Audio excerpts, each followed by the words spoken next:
Welcome back, students who are taking Math for Business and Finance and Math Applications. This is Chapter 12, Compound Interest and Present Value, the theory portion. And in the last two videos, I kind of went over things pretty quickly. So what I'm planning on doing here is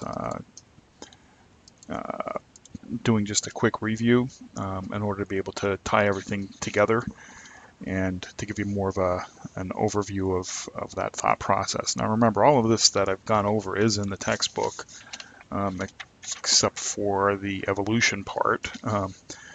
But all of those other concepts are there, so you have two different ways of looking at this. So let's just continue on here, and I'm going to give you an overview here. So in Chapter 10, we had talked about simple interest. And in this chapter, this is about compound interest. And basically, the difference is that for simple interest, you're getting interest on your principal, whereas for compound interest, you're getting interest not only on your principal, but also interest on your interest. Okay. Now, you can look at this from, since we're in both, you can look at this as a lump sum or as an annuity. Remember, an annuity is monthly payments. Annuity. They're monthly payments, and that's going to be covered in Chapter 13. But a lot of what applies here in this chapter will carry over into that next chapter. Okay, so what's the difference between a lump sum and an annuity? Well, with a lump sum, let's say you put in $1,000 and it's at 10% interest, right? When you put in the $1,000, you're going to be getting that interest on the full 1,000 right from day one. But with an annuity, let's say you put in $100. Well, let's say, and you would have to put that in over the course of 10 periods in order to come up with the same $1,000. Okay, because remember, you're making monthly payments, so your bottom line is going to be different from a lump sum versus an annuity. Now, when we're looking at calculating these payments, okay, and we think back many years ago before the advent of calculators, everybody did everything by hand. So that means they would have to be doing calculation after calculation after calculation, and that led to a lot of efficiency error and loss of efficiency, errors, things like that. And so the mathematicians, they came in, and what they did was they took a look at it and they came up with formulas. And the formulas allowed for a lot more efficient and less errors, and because instead of having to do 300 calculations, now they only had to do 10 calculations, basically plugging in the principal, the interest, the number of periods, and the interest, okay, into the formulas, and then just working through the formula. So you had a lot less steps, a little more efficient, and less prone to error. But the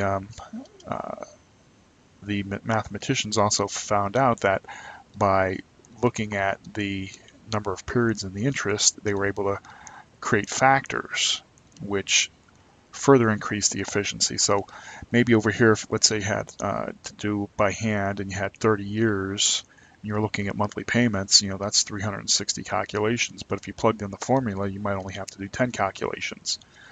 But when you use a factor, now you're only going to be doing 2 or 3 calculations. So it became much, much more effective to have these factors. And those are presented in the tables. Okay.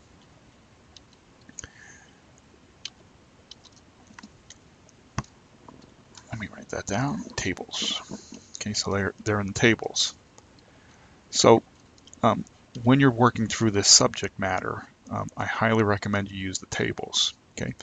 Now here's the thing: with the advent of calculators and computers, the formulas were plugged.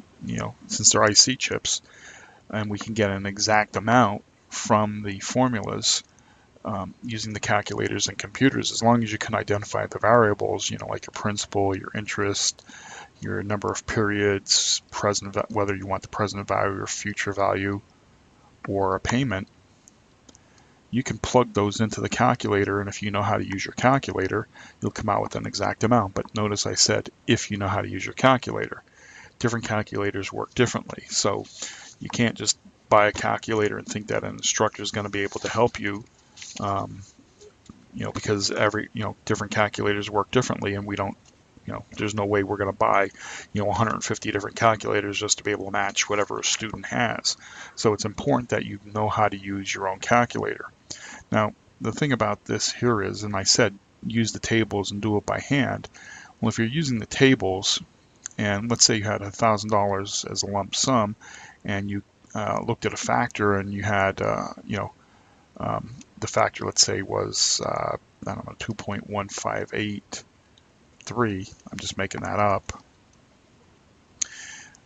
You can just, when you know the number of periods and the interest, you can find the factor on the table, okay, and then multiply that by your principal, okay, and now you have